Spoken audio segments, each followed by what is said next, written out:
Because The View is live. Family Feud.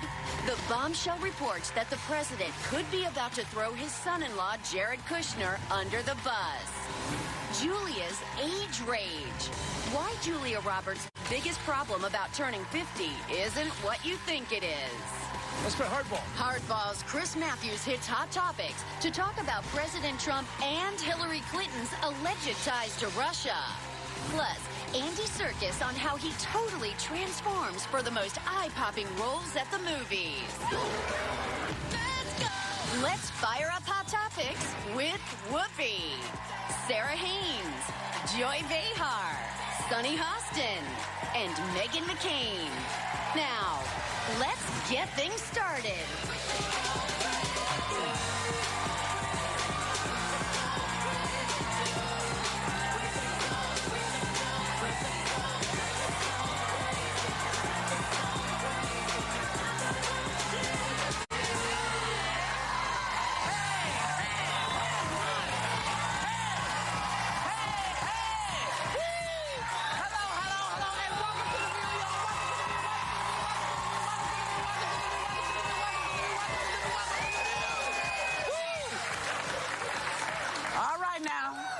Miss Megan, Yeah. what's happening with you? Okay, so you may have read something about me on the internet I did. last night. I am engaged, and we've been together for years, and we have been engaged for a while, and it was a secret. I was hoping to get married and people wouldn't find out, but people talk sometimes, and I love him very much, and I'm very happy, and you know, we have been together, and everyone keeps asking me, like, how'd you get engaged? How'd you get engaged? And I'm like, well, we were at Mayo Clinic, and my father had his scan, and we got engaged because we decided to sort of celebrate life and celebrate being alive and all these things. And it's not the most romantic story, but he is my partner. It's very and romantic. thank you. Romantic. Thank you. I see you have a ring on. I do have a ring, but, you know, I've been single for so long, and I never thought I would get married, and, like, I want all the single girls out there to know that, like, I don't consider this an achievement. It's just part of my life right now, and I'm very happy, but wait for people who love strong women. Like, the men who love strong, independent women, they're out there. Don't settle for less. out there. Don't settle for anything else. Congratulations. Congratulations. Yeah. Very nice. And now I'd love to talk about politics, if you don't Well, mind. wait a second, because we have to congratulate Yes. the Houston Astros for winning their very first World Series in franchise history. And Texas deserves it. He's from Puerto Rico, and he's been very vocal about Puerto Rico, so I was thrilled to see that also. Thinking about it in the ninth inning, I was like, don't say that out loud. Your coach is going to get mad. Like, I wondered if they didn't win, was he going to get engaged? well, if it does, it's a good thing either way, a win or a Let's loss. just say he was. Yeah. Yes. Yeah, let's not start trouble in the family before That's true. they become That's true. one. I'm sorry. Okay, but speaking of family feuds, there could be one brewing in the White House. A Vanity Fair article claims that you know who is blaming the mess he's in on bad advice given to him by his son-in-law, Jared Kushner. Now, Yeah. I don't even know how to phrase the question. Why is this seemingly a surprise that why would you ask advice from Well, he's this his senior kid? advisor, though. Yeah. But he doesn't know anything. You know what I mean? He Part of doesn't. me feels badly for a little bit badly for Jared Kushner, because I sit here and I'm like, when are you going to take credit for the fact that you came in with no experience, said you'd surround yourself by the greatest minds, not as great as yours, but great, Right. Yeah. and then you picked a 36-year-old who has no political experience, who just happens to be family, who's never been in the White House either. Like, Yeah, but isn't he going to solve the Middle East problem first before well, they? that was before on they his fire to-do him? list. Yeah, He that's has on been his working list. on that, allegedly. Really? Allegedly. No kidding. I What read is- that. Really? He's been making trips back and He's been forth. making trips. But it is why they're having such a problem getting any legislative agendas passed, because they don't have anyone working in the White House, at least in senior positions, that have traditional experience in politics. And during the election, there was all this sort of like bragging that drain the swamp. Anybody who works in politics doesn't know anything. They're all horrible. It looks like maybe if you had some people who understood how to whip up votes and talk to Mitch McConnell, that maybe we would be getting more done. And Jared Kushner is supposed to be the antidote to all problems and the person who will fix everything. And it's fascinating, the internal politics of this White House, that he may or may not be being thrown under the bus. Well, his daddy-in-law is pointing his finger saying it's his fault. I didn't do it. What No, does that I didn't do it. to the relationship with Ivanka? Because He will turn on Jared, but not on. It's I going don't to think be he would like turn a on super Ivanka. awkward Thanksgiving dinner. I know. I think the only one of his kids that he will not turn on is Ivanka. The rest of them are like, whatever. You think he would turn on Donald Jr.? Yes, I do. Really? They never had a great relationship. If you read about it, Donald Ivana Jr. didn't even raised speak to them, him she for a said. while. Yeah, and Ivana Ivana raised said he was never around. So, but Ivanka, he loves Ivanka. But he didn't sound all that worried when he was talking to an interviewer with the New York Times yesterday. He even pointed out, and I quote, "I'm not under investigation, as you know." You know, But one guy who apparently did not know that he wasn't under investigation was John Kelly. Take a look. It is very distracting to the president, as it would be to any citizen, to be investigated for something while at the same time trying to carry the weight of what being president of the United States means on his shoulders. Shouldn't they, like, talk to each other at some point? But that's what But I'm how saying. Their guilty, messaging is how off. guilty is the person who's constantly, hi, I'm Donald Trump. I'm not under investigation. Hi, I'm Donald Trump. I'm not, and wherever he goes, that's what he says. What does that mean? Because everything he says is the opposite of the truth. He knows he's under investigation. Well, the campaign He is knows. under investigation. And remember when he was running against Hillary, do you remember when he was in the campaign, all he kept saying was, we can't have Hillary as president. She might be under investigation. Yes. Hello? Well, I think they, you know, he certainly the Mueller investigation has broadened, I think everybody knows, and it's the ties, possible ties between Russia and the campaign. And so if you look at the fact that Papadopoulos, one of his volunteers. He was a coffee boy. He was a coffee No one boy, knows a volunteer, perhaps a national security advisor. He's a cooperating witness now, right? So he's already pled guilty. He's working with the government. And that's how these prosecutions work. It's like bug, be, or turn. You either bug the person, or you turn the person, or you are the person. How about bugging and giving him a deal and everything else? Yeah, Because he's a 32-year-old guy. He didn't want to go to jail. Yeah, But Hillary Clinton still is going to have to answer for paying Russian officials for this dossier and the DNC. But let me clarify with you, because I don't really understand that story. Yes. So in Can other we words, do that when we come back? Oh, okay. Sure. Okay, Sorry. we'll be right back. Sorry. No worries. And now, some advice to our guests. When you step onto this stage, face these ladies, oh, you better be ready to roll, cause it is so on. This November, The View is everything. Bam, drop the mic. Taking on the hottest topics and political exclusives. Then we're dialing things up with, oh, you ready? Tyler Perry, Justin Hartley, Garth Brooks, Mary J. Blige, Diana Ross, that's Miss Ross to you, and Kelly Clarkson. Oh, wait, that's Kelly's song in this promo. Nice. wait, there's more. Yeah, we're also partying it up for Whoopi's birthday and throwing Sarah the most awesome baby shower ever. #crazy. This November, The View is everything on ABC. Chris Matthews is playing hardball in Hot Topics, plus the amazing Andy Serkis.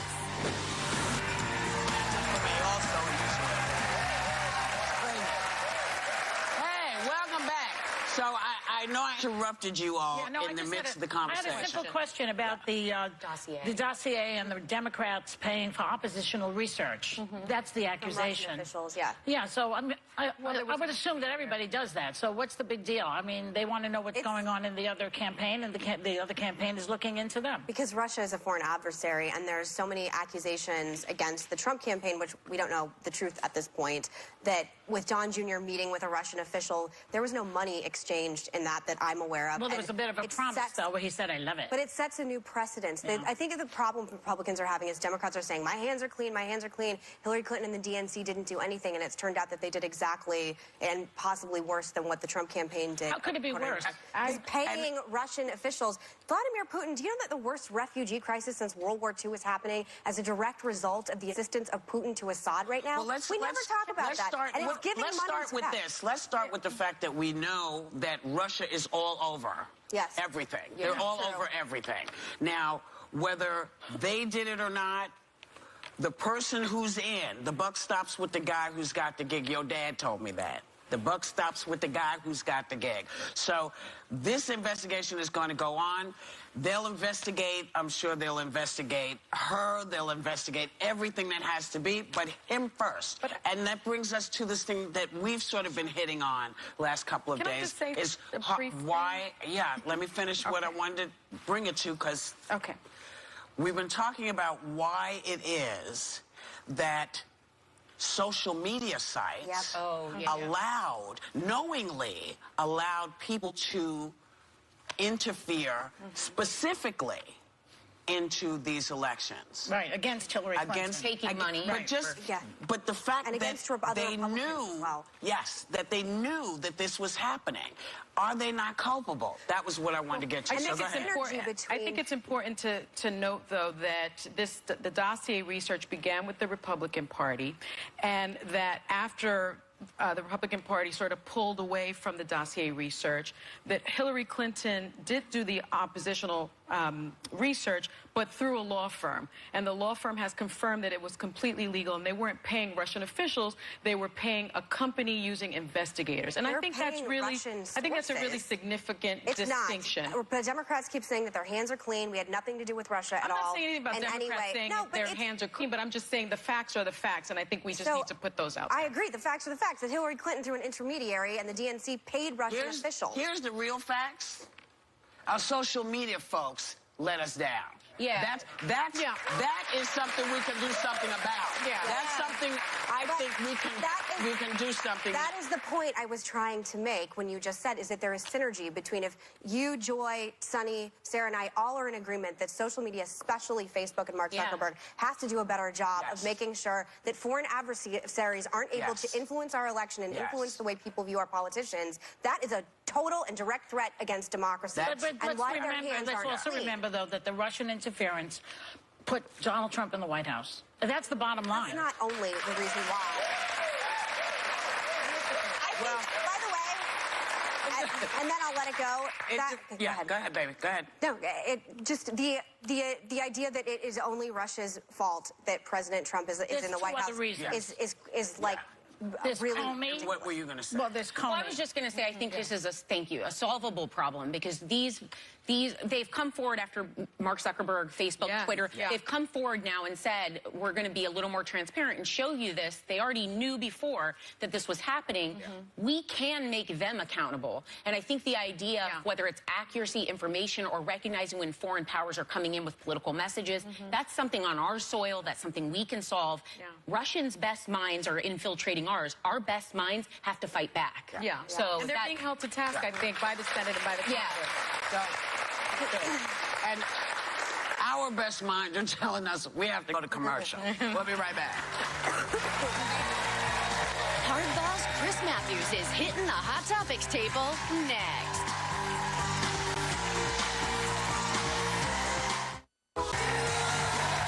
Hardball host Chris Matthews thinks Robert Mueller's investigation is heading towards a bleak future for the White House. And he's also looking back at a political pioneer we lost far too soon in his new book, Bobby Kennedy, A Raging Spare, which is currently #1 on Amazon. Please welcome Chris Matthews. Thank you. So, Chris, It's sort of related, too, because Bobby is everything we don't have right now. Yeah, that's true. And, I know. Well, speaking of that, Paul Manafort, the opposite of Robert Kennedy. His former Trump's Poor guy, when I first saw him, I thought he was a croupier. Didn't you think? He just seemed like he's used to casino life. I don't know what it was.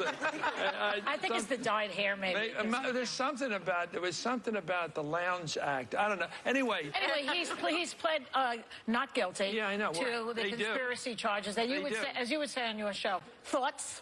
Well, I don't know if I say it. Your thoughts? Look, you have as much insouciance as I'll ever have. Look, I think the weirdest thing about I worked in politics, as everybody knows, for years. And then I worked in print journalism, and I've been in this TV thing for 15 years now. 20 years now, actually. And I never met a Russian. Okay, I'm sort of a regular American guy. I don't meet a lot of Russians. They're way over on the other side of the world. They speak a totally different language. Well, they're in Brooklyn, they're in Brighton Beach. Well, there's some. Ton of them there. Good point. Good point. So I keep wondering, why is this guy always dealing with people like there's Manafort, a Russian guy, Carter Page, a Russian guy. He's sort of the Kalo Caitlin of this thing. You don't know what Carter does, but he's sort of around the house, you know. And then you got Michael Flynn having dinner with who has dinner with Putin? And all these people hanging around with the Russia, and it's always Russia, Russia, Russia. And I go, there's something here. Yes, I think. The big economic thing behind it all, I think, is Russia is a dying empire. They've got gas and oil, and they've got a security force, secret police, the new KGB. So what are we hearing from? They're always trying to spend some over here, buy some influence, buy guys like Manafort, buy Carter Page, get into our pockets, try to influence our politics so that we don't talk about climate change. We go back to fossil fuels. We go back to their gas station again.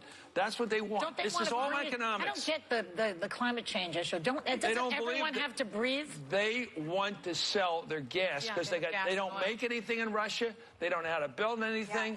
People make stuff by buying Russian stuff and breaking it down to its original stuff because they don't have anything to sell. We're an original. We innovate. We do that stuff here. So we use it about money. Let me ask you, do you believe that this investigation will be the end of the Trump presidency? Well, let me look at it this way. If this guy's done anything illegal, Mueller's going to find it. Mueller,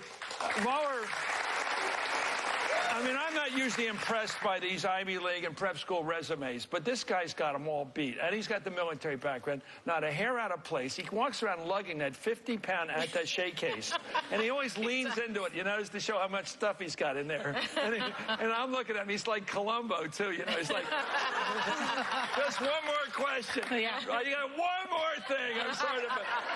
And I just get the feeling that he's not going to stop. By the way, they say, I'm not going to let him cross the red line.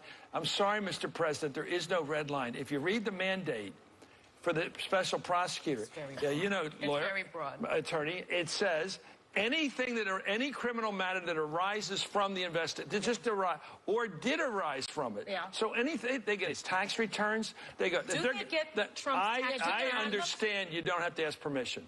Yeah, I mean, they are running the investigation. They should be able to. Well, Bobby went back and went after Giancotta and all those guys. He brought Mortimer Kaplan in from UVA as a law professor, and they said from day one, we're going to catch the mafia guys. We're going to use tax returns the way they got Capone. And it was totally illegitimate, you know. So I assume he's got them. One of the things I remember when I was little is going to your college tours.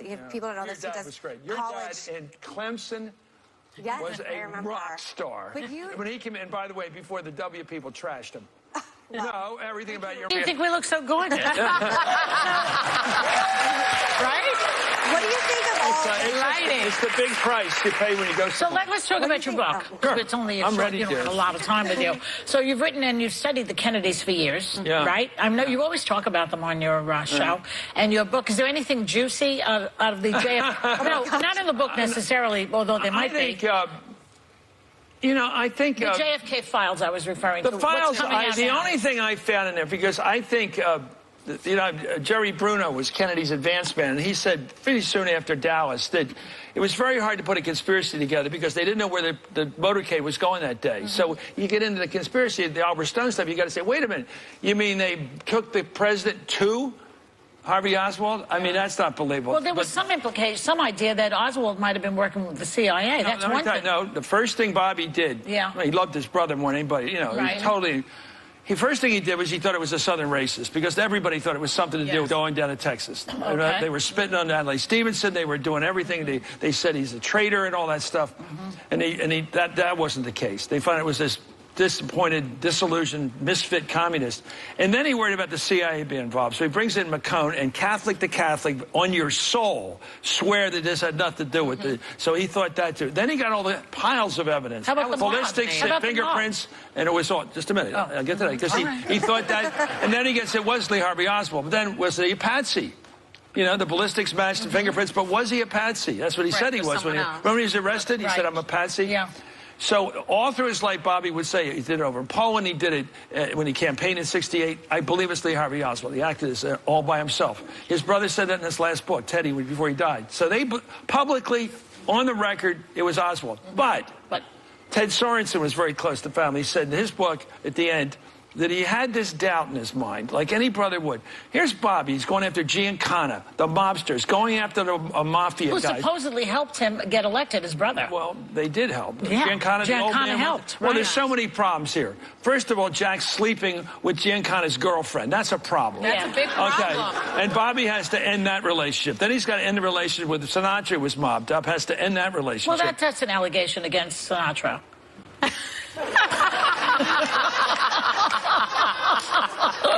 You're talking to the Sinatra. You can walk home safely tonight. Just an allegation. You've protected yourself. I did that for my You can Aunt still Julie, work okay? the small clubs in Jersey. I'm just kidding. Anyway, so there was all this problem. The mob, they hired Giancana to kill Castro. I mean, all this stuff. And all the time, Bobby's prosecuting Giancana, going after him with everything he's got. That was a mistake. That's like biting the hand that just fed your brother the election. Not only did when he'd get him in his hearings before the Rackets Committee, he would say, Giancana would be giggling out there. He said, I thought just little girls giggled, Giancana. He taunted the guy. Yeah. And he was the guy that put people on meat hooks. Remember on the waterfront? That was him. Put the guys on the meat hooks, he killed them. feisty. He was a hitman. He was feisty. And he was messing with it. Well, Kennedy more than was messing feisty. with his girlfriend, he was with his girlfriend. And there's 70 phone calls. J. Edgar Hoover gets a hold of this. He warns Jack, you better end this relationship. What I want But is Bobby just a all the time is trying to podcast clean up of the you mess. explaining There we this. go. I want you just to explain all of JFK on a podcast so I can listen to it. 'cause That you're would be doing good it well. because we've run out of time in this Seriously. segment. But this, look up, just look into, read this book, but look into JFK. The whole era was so fascinating. And what happened in those days, that was just something. So our thanks to Chris Matthews, members of the audience are getting a copy of the book.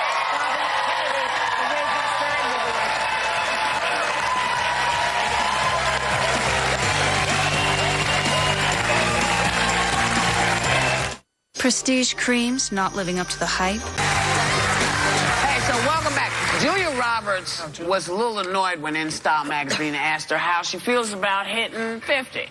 And she asked them, quote, did anybody go over this with George Clooney or Brad Pitt before their 50th birthday? Is this an issue? Yes, I think it is. I mean, I know when I first started saying, you know, well, I'm going to be 49. I just turned 49. Be 49. So many people, including people that advise me, were like, oh, gosh, Sonny, you just aged yourself. Why are you saying that? Why are you saying that? I'm like, why can't a woman own who they are? I mean, it's the youngest I'll ever be, right? So own it. But they do not question men the same way. They do not. Well, even in articles, when you read an article, whenever they list the man and then who they're dating or someone, the woman always has a number after her. I know. And I'm They like, do on That is true. Well, People magazine started that about 40 years ago. Lassie, 12. I mean, it didn't matter who you were. Canine, human. They told your age. And since then, nobody's checking on the collie, okay?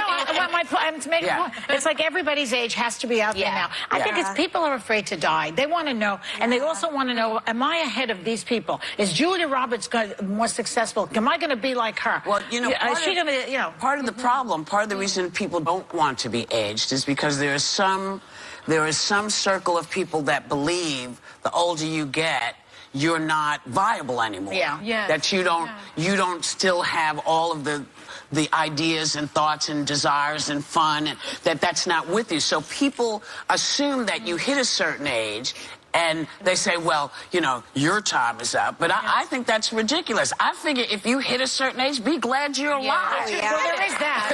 You know? I mean, healthy. Being the oldest one at the table, I have to say, I was watching Big Little Lies the other day.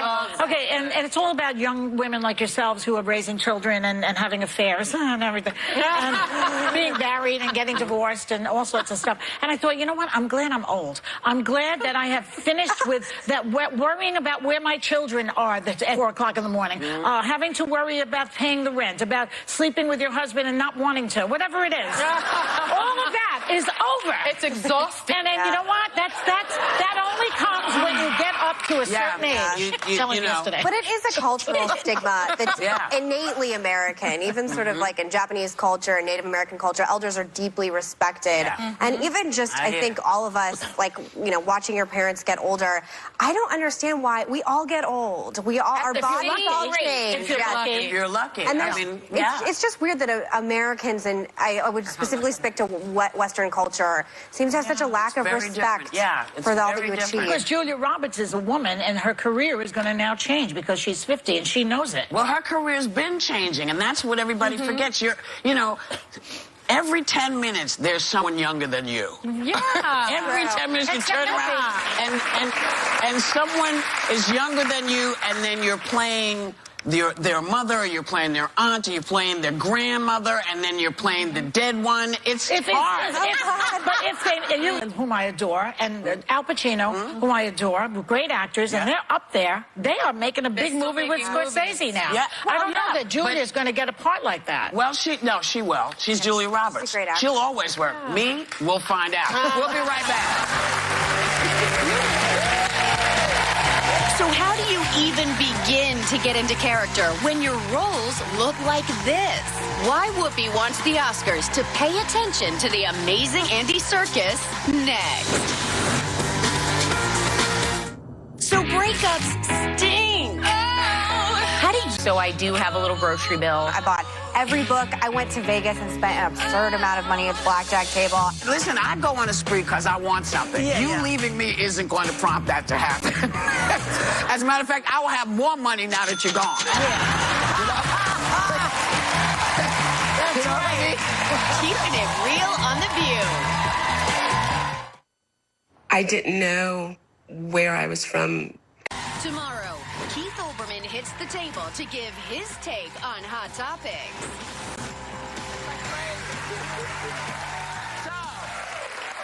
War for the Planet of the Apes is one of the best movies I've seen this year. Now, it's out on DVD, and you need to check out the incredible performance of Andy Serkis, who plays Caesar, the leader of the apes, because it's absolutely Oscar-worthy. Watch. My God.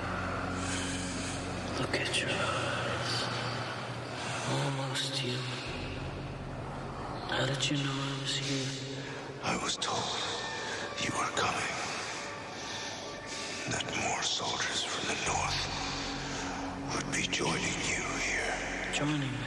To finish us off. For good. So,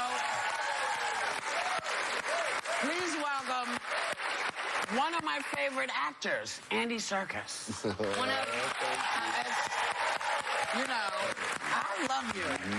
I always say Andy Serkis is the most famous person you don't know you know already. Yes. Because he usually looks like that. He's usually Caesar or someone else. Or Gollum.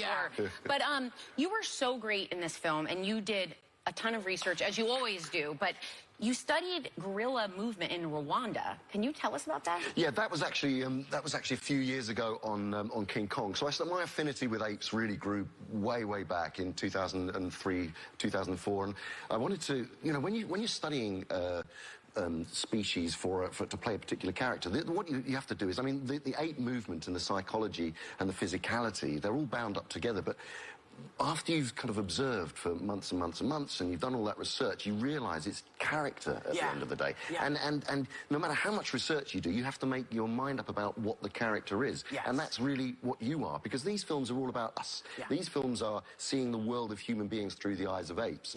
So you do, yes, you do all that physical research, you study. I went and watched gorillas in Rwanda and monkeys in captivity and in the wild, and I based Caesar on a real chimpanzee named Oliver, who was called the humanzee because people believed he was the progeny of man and ape. And all these experiments were done on him. He stood bipedally up on 2 feet. He had facial expressions which were very human. So I based him on a real chimpanzee.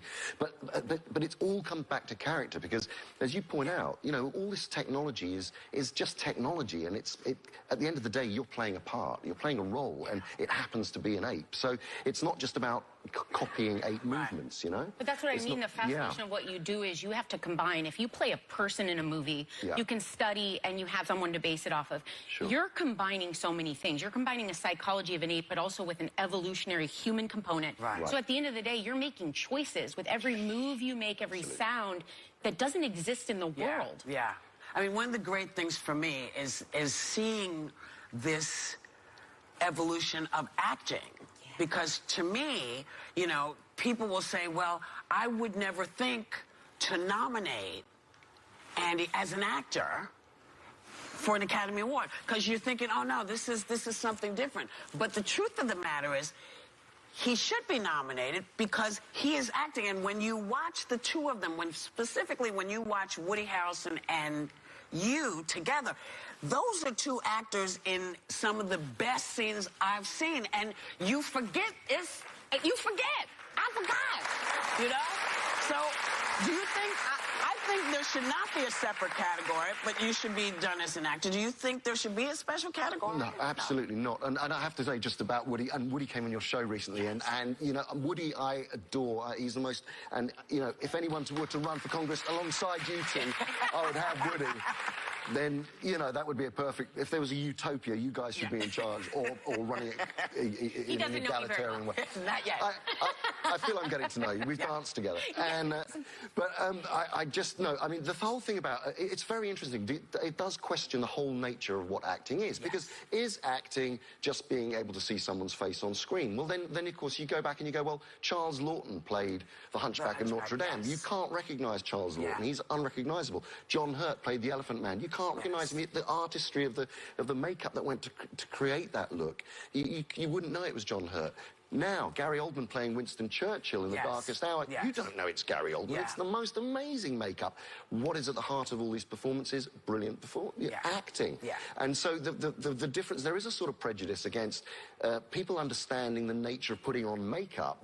Going out and acting in front of a camera, but what we're doing is we're going out and acting in front of a camera, and then the makeup is being put on afterwards with pixels, and that's the difference. You know, what the director is living with in the cut is our performances for months and months and months, and then the visual effects artists translate our faces from my expressions to that of Caesar's, but it's literally putting on a digital mask. So, well, that touches on the question I want to ask you, because one thing I'm fascinated is Judy Greer plays your ape wife in the movies, and she's talked about the difficulty of staying in a moment, because, as I always point out, whereas actors have props and sets and they're there's a believability, you guys are acting on a set with those little dots. Yeah, they're kind of retroreflective markers, and they pick up all of the information of your facial muscles. We've got these head-mounted cameras, and on all of that information very subtly is copied and put into the computer. Do you fall out of care? Is it not looking at you? No, but you're also looking at apes. We're looking at human beings. We're looking at, but the crucial thing is you're looking at other actors' eyes. You're acting opposite them, and you're completely connecting with them.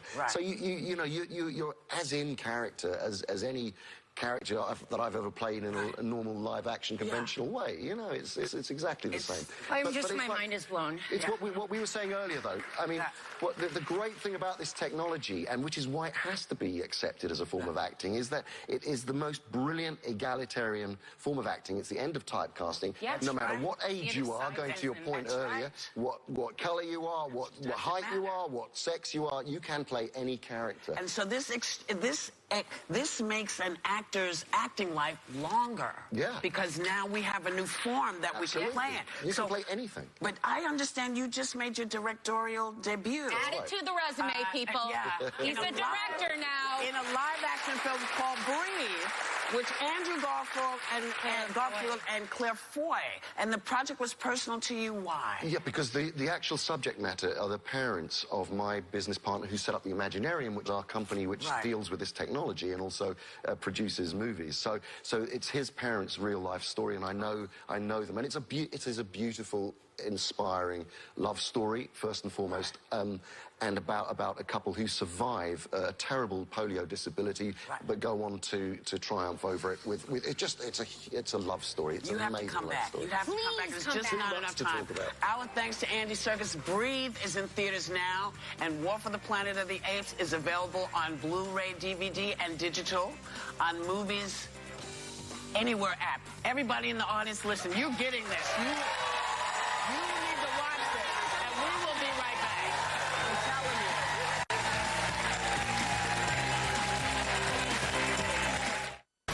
I'm here to report my wife missing. The Lost Wife of Robert Durst tells one of the most infamous true crime stories of our time. And you can catch it Saturday night on Lifetime. Look, we had a great time. We hope you had one, too. Thanks for watching. Thanks for coming. We want you to take a little time to enjoy the view and have a great day. So the satellite went out